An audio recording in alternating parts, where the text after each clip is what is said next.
Hello and welcome to Dukascopy TV for the final day of the trading week. I'm Ben Jones.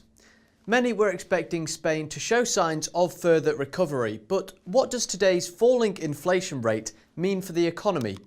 On the line I have Miguel Cardoso from BBVA Research to discuss this with me. Miguel, I'd like to talk initially about this inflation rate. It's dropped to minus 0.2%. As well as this, retail sales have fallen quite significantly.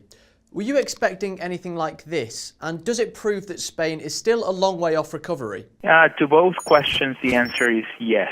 The downward trend in inflation has been going on now for 3 to 4 years since the beginning of the crisis. The specific low inflation rates that we've seen over the last couple of months basically respond to temporary and exogenous factors.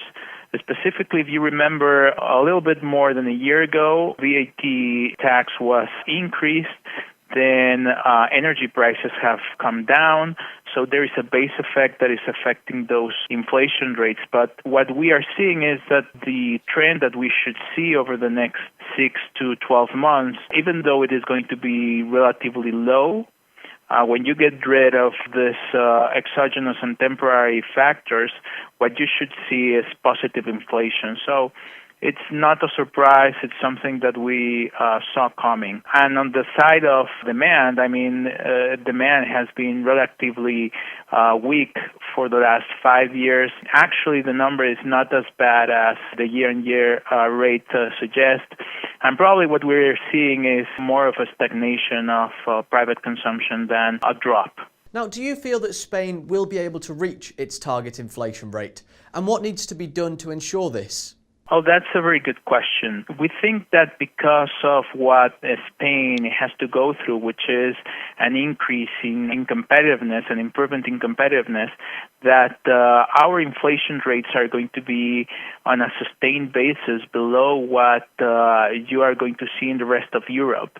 And this is something that you've seen over the last 5 years. If you see the trend in the Spanish inflation rate, you see that it has been 1 percentage point below every year from what you've seen in the rest of Europe. So, and we think that this is going to remain the case as long as the Spanish economy stays in this adjustment process after the financial crisis. So we think that this is going to remain the case.